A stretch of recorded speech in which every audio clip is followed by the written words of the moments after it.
and more than $5 billion of that goes towards road and bridge projects. And even though the Illinois DOT says it's ready to start its busiest construction season ever, some lawmakers say the money goes unspent for too long. Jonathan Fong is live for us in Moline tonight and explains what lawmakers say are some of the roadblocks. Good evening, Jonathan.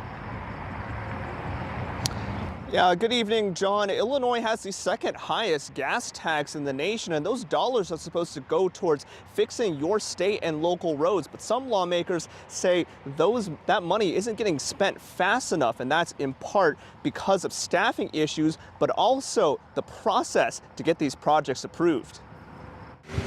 We have $5 billion right now sitting in the Road and Construction Fund from the increase of the gas tax from 2019. Illinois House Representative Tony McCombie is talking about Governor J.B. Pritzker's Rebuild Illinois plan. Passed back in 2019, it doubled the gas tax rate with the plan of funding improvements to road, bridges, and mass transit. We can't spend those dollars because of processes and procedures through IDOT because they can't let the projects out. When we spoke to her last week after the state budget passed, she said House and state procedures are also making it tough to spend the money. Let's spend that rather than putting new money on the backs of taxpayers that don't make sense. State Senator Mike Halpin explains how that procedure came to be. Politicians tried to get too much into the process and were granted favoritism to get their project done over somebody else's. And so we rightfully put in rules restricting that. But when you restrict that, you sometimes restrict public opinion and constituent efforts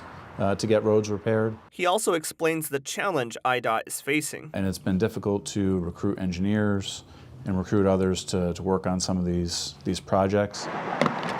Now, with the state gas tax going up from 45.4 to 47 cents per gallon at the start of July, you may be wondering if the Illinois DOT is putting that surplus of money to good use. In a statement, the DOT says it has more money saved up than usual due to the Rebuild Illinois program and federal funding. It says with the busiest construction season ever starting, it'll spend more of those funds.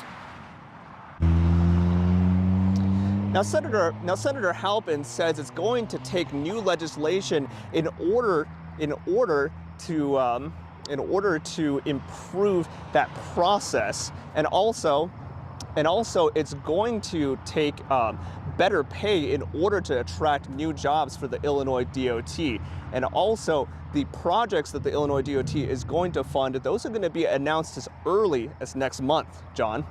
All right, Jonathan, thank you. And in the current fiscal year, the DOT had $3.7 billion set aside for state highway projects and $1.4 billion for local projects.